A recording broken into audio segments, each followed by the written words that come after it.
Juri blushed, unable to shake the feeling that this outing felt a bit like a date, making her shy. Her cheeks grew even warmer when Ryu suddenly said, "I need to confess something." Her heart skipped a beat, and she stammered out a flustered, "Huh? Confess?" Noticing her reaction, Ryu quickly clarified, "Relax, it's nothing weird. Don't get the wrong idea." Trying to compose herself, Juri replied, "Wrong idea? No, of course not."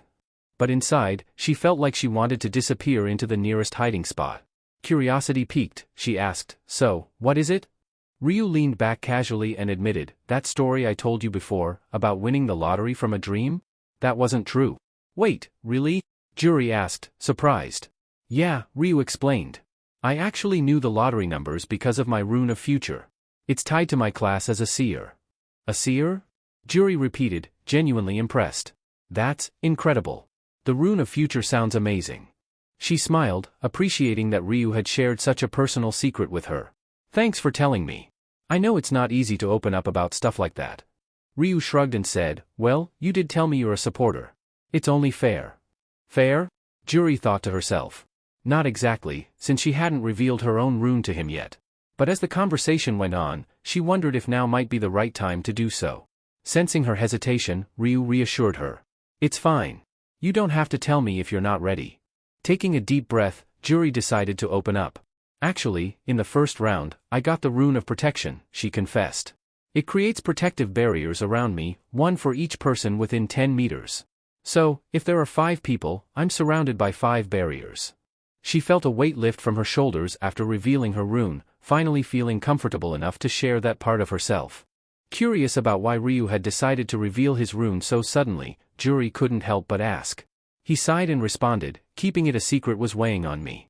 Plus, I figured you wouldn't believe what I'm about to tell you unless I was upfront first." "What's on your mind?" she asked, her attention fully on him as the car sped along. Ryu took a moment, then revealed critical details about the upcoming round 4. Juri was shocked, her eyes widening at the implications. He warned her to stay cautious, explaining that the actions of other players would be highly unpredictable. "I will," she promised, genuinely appreciating his concern. Internally, she couldn't help but wonder if his care for her hinted at something more. The thought made her blush. "Does he also have feelings for me?" she pondered, secretly hoping it might be true. Later that evening, Ryu sat on his bed, stunned as he replayed the day's events in his head. "Juri has had feelings for me all this time, he hadn't realized it until now, but her kindness made so much more sense." The revelation stirred mixed emotions in him, though a part of him felt flattered, he knew it might also work in his favor. Having her trust him would make it easier to build an alliance, and she'd likely believe in his foresight more readily. At least that was one less worry on his mind. "Time to get some rest," Ryu muttered, knowing he didn't have much on his plate for the remainder of the month.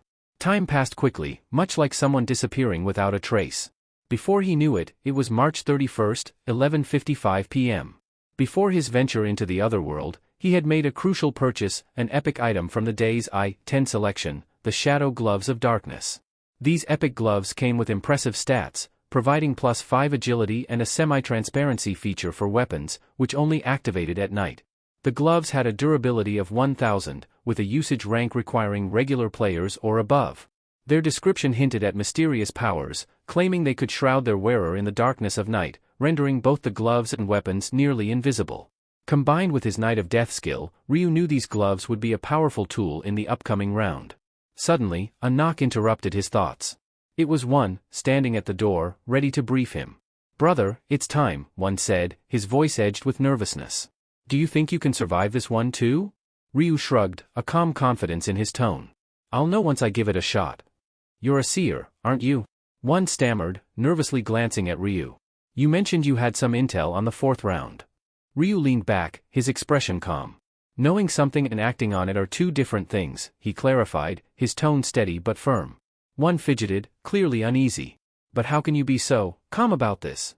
His voice wavered, betraying his fear. Ryu's eyes narrowed slightly as he issued a quiet but firm warning. "Stop saying things like that. Talking about death only invites it." He paused, reclining further on the bed, his mind racing. While round 4 would likely be a death trap for many, it wasn't a concern for him. Inside the game, Young-min was pacing in frustration, muttering under his breath. "Damn it, it's happening again. The stat penalties." His stats were decimated, down by a permanent 50% due to past betrayals. He cursed inwardly, feeling the weight of the consequences for turning on his former mentor, Cho Jong-shik. With 0 command tokens left, Young-min wondered how he'd possibly survive the upcoming challenges. Young-min reflected bitterly on the dangers ahead. Competitors vying for the zone representative position might target him, and those he once called allies could be seeking revenge. As he surveyed his bleak surroundings, he muttered, "Where the hell are we?" The sterile, white environment made him feel like nothing more than a lab rat in some twisted experiment. That's when he spotted Ryu. His jaw clenched in anger. To Young-min, Ryu, Black Scythe, was no mere rival.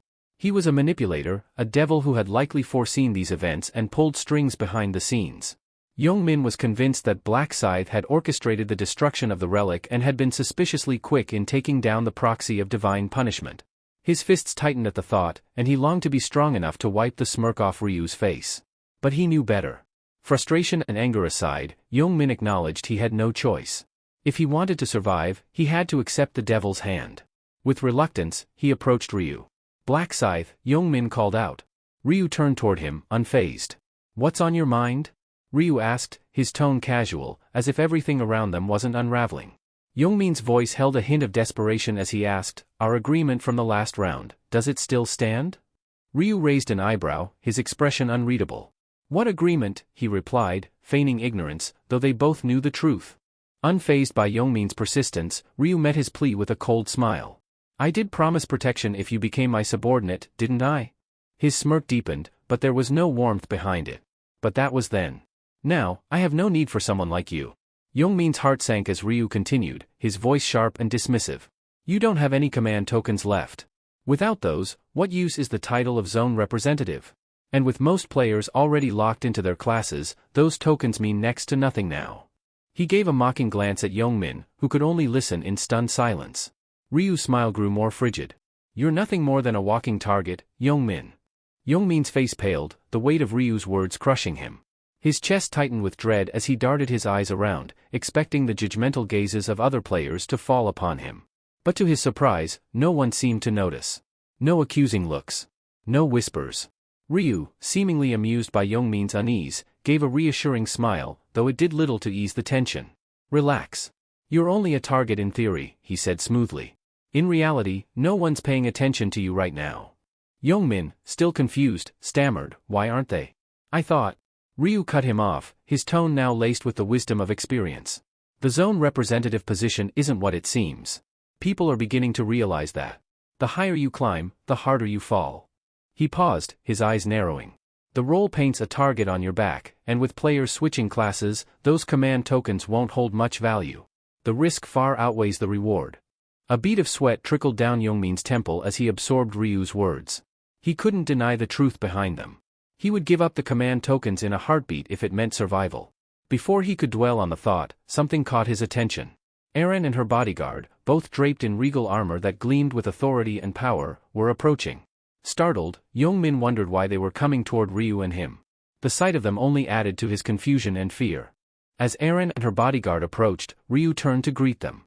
The bodyguard acknowledged Ryu first, asking if he remembered them. With a slight nod, Ryu confirmed, "Of course, I remember. What brings you here?" The bodyguard shot a quick glance at Young-min before casually remarking, "Not much. Just wanted to thank you again for saving us from those thugs last time." The word thugs was a clear jab at Young-min, who had been the aggressor in that situation. Young-min's face reddened with anger. "Thugs?" he shouted, his voice filled with indignation. But before he could say more, Ryu calmly raised a hand, silencing him instantly. The unspoken threat of Ryu's black scythe hung in the air, forcing Young-min to hold his tongue. Turning his attention back to Erin and the bodyguard, Ryu spoke politely, "There's no need to keep thanking me. Once was more than enough." However, the bodyguard wasn't ready to let it go. "We really are grateful, our CEO also wants me to thank you." Before the conversation could take a different turn, Ryu cut in, clearly uninterested in prolonging it.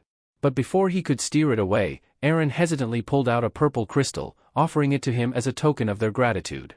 "Please, take this," she urged, her voice a little shaky. Ryu's eyes narrowed slightly as he inspected the crystal. A low-grade purple mana stone, he thought, surprised by the unexpected gift. He hadn't anticipated receiving something so valuable. Erin, sensing his hesitation, added quickly, "I thought a crystal would be a better way to show our thanks than just words." Ryu didn't hesitate any further.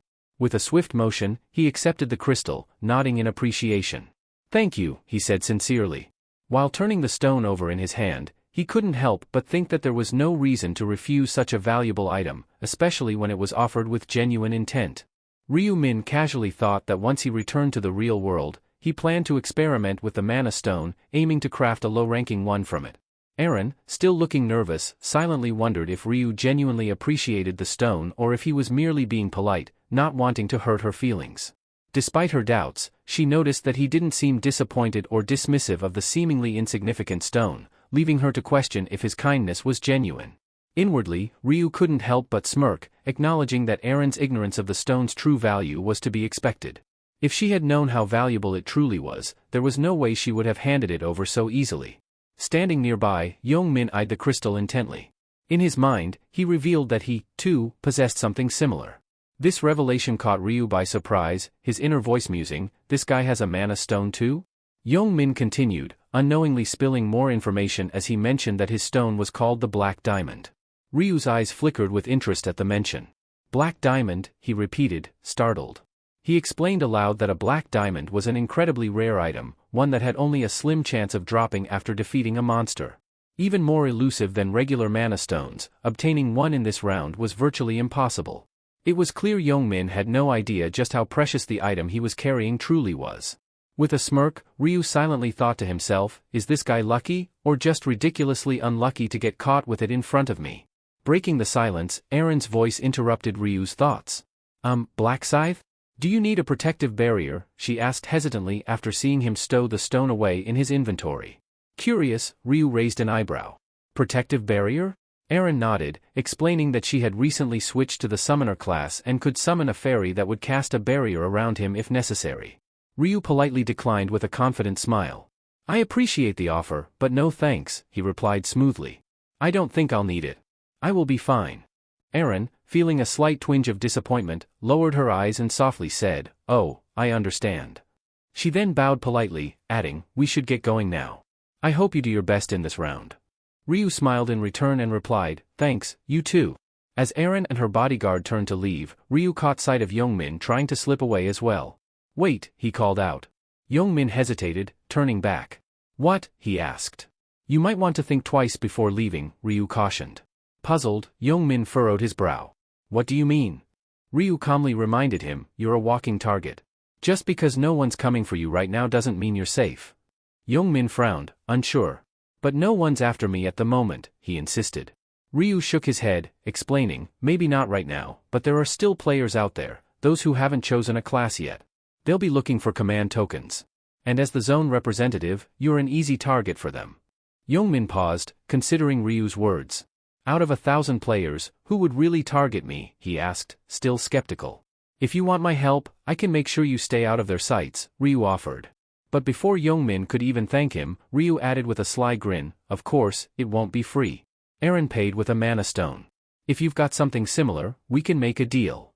Young-min quickly rummaged through his inventory, pulling out a gleaming black diamond, its surface smooth and polished like glass. "I've got this," he said, holding it out nervously. Ryu's eyes gleamed as he took the stone, tucking it away safely. "Anything else?" Ryu inquired, half joking. Young-min nervously shook his head. "I don't have anything else, unless you want my clothes, but I'm not about to walk around naked," he added with a weak laugh. Ryu smirked. "Don't worry, I'm not interested in your clothes," he reassured. With the black diamond handed over, Young-min asked anxiously, "So, you'll help me now?" Ryu nodded. "I said I'd keep my word, didn't I?" Just then, an eerie, celestial laughter echoed through the realm, as if an unseen angel was watching, amused by the shrinking number of players still left in the game. Confusion rippled through the crowd of players as they tried to process the situation. Some wondered if real-life fights had broken out once again. Standing with his arms crossed, Ryu quietly mused that it would be unusual if the players managed to stay out of trouble for an entire month. The angel, sensing the growing tension, summoned everyone's attention. A system window appeared before them, revealing the chilling objective for Round 4, kill each other for 3 hours. Only 521 survivors will remain in the zone. Shock spread like wildfire among the players. "What does she mean by kill each other?" someone muttered in disbelief. As if reading their minds, the angel's gaze swept over the crowd, her tone cold and matter-of-fact. "It's exactly as it sounds," she confirmed. Stab the person next to you, end their life, it's that simple.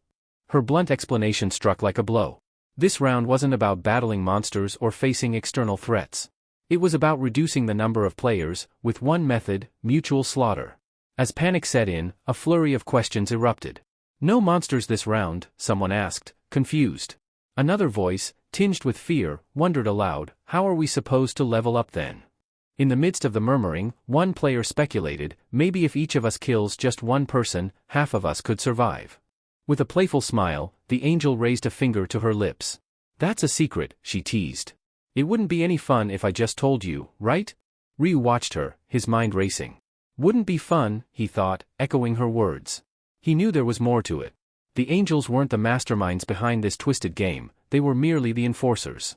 Someone higher up was pulling the strings, controlling the rules. And if the angel wasn't revealing everything, it was because the real host had ordered her to keep certain truths hidden. The angel delivered her unsettling ultimatum with chilling indifference. Surviving this round wasn't as simple as just killing another player. Only the top 521 would make it through, but the criteria for ranking remained a mystery. Quick kills wouldn't necessarily guarantee a higher position. With a cold smile, she abruptly ended the briefing, urging them all to kindly eliminate each other. The countdown started, ticking away at 2 hours, 59 minutes, and 59 seconds. Fear and confusion gripped the players. Most stood frozen, grappling with the horrific dilemma. Should they really start killing each other? They didn't bear any grudges, but this round was bound to turn chaotic. Amidst the growing panic, Young-min stood out. A mischievous grin spread across his face as he hid his inner thoughts. Killing had served him well in the past, and now he had a clear target in mind. Stifling a laugh, Young-min couldn't help but relish the thought of taking out an old foe. Ryu, observing him closely, quickly deduced that Young-min intended to eliminate a former friend who had bullied him, confirming his suspicions. Grinning wider, Young-min thought to himself, if nobody wants to target me, wouldn't that work to my advantage? No enemies means a clear path. But his grin soon twisted into anger as old resentments resurfaced. Cursing his former friends, he swore to hunt them down and eliminate them all. Suddenly, his confidence shattered as he jumped in fear, thinking someone was coming for him. But it was only Ryu, who approached with a calm, purposeful stride. "Do you have any business with me?" Young-min asked, still rattled. Ryu's voice was steady. "I told you I'd help you avoid being targeted, didn't I? I'm here to keep that promise." With a casual flick of his hand, a crimson aura began to swirl around Ryu's palm, and in a matter of moments, a scythe materialized. Young-min's eyes widened in terror, his body frozen as if anticipating the inevitable. Ryu looked poised to strike, leaving Young-min, and the audience, hanging in suspense. The air thick with tension as the deadly weapon hovered over its potential victim. Young-min's head flew through the air, his body collapsing lifelessly to the ground. Before the shock could settle in, Ryu's calm expression remained unchanged as he wiped his blade clean. Almost immediately, a system notification popped up before Ryu, revealing a hidden subquest: eliminate the zone representative within the time limit. Ryu had effortlessly completed it by killing Young-min, the current zone representative. As a reward, he received a rare item, a lowest rank mana stone draw token. The token had some specific conditions, though. It could only be used by someone at practice rank or higher and would expire after the next round. The prize was luck-based, offering between 1 to 5 random mana stones. Ryu smirked inwardly as he read the notification. He had secured exactly what he was after. Dismissing his scythe, he felt a rush of excitement about the loot. While the subquest reward was a nice bonus, it wasn't the only reason he had dispatched Young-min. Suddenly, panic screams erupted from the crowd as onlookers pointed toward Young-min's lifeless form. One girl, her voice trembling with accusation, cried out, "He killed the zone representative. Black Side's a murderer." Fingers were pointed, and more voices joined in, calling Ryu's actions barbaric. Ryu found their outcry deeply hypocritical. Just moments ago, these same players had been eyeing the zone representative's head themselves. Now that Young-min was gone, they were pretending to be virtuous, accusing him of being inhumane. As the crowd's condemnation grew louder, they began questioning his humanity, branding him a cold-blooded killer. Inwardly, Ryu acknowledged the irony. Sure, he had taken lives before. Seokyun's death was fresh in his mind, but nothing in this game was black and white. The rules of survival left him with little choice, especially in this round. He was acutely aware that more difficult choices would lie ahead, and more lives would inevitably be lost as they approached round 20. But he wasn't reckless, every action had a purpose. Despite knowing this, the criticism was relentless. All over a single death, even in a game where everyone was forced to make impossible choices. Must conclude for today. If you enjoyed this part and want to see what happens next, please like and subscribe. Thank you.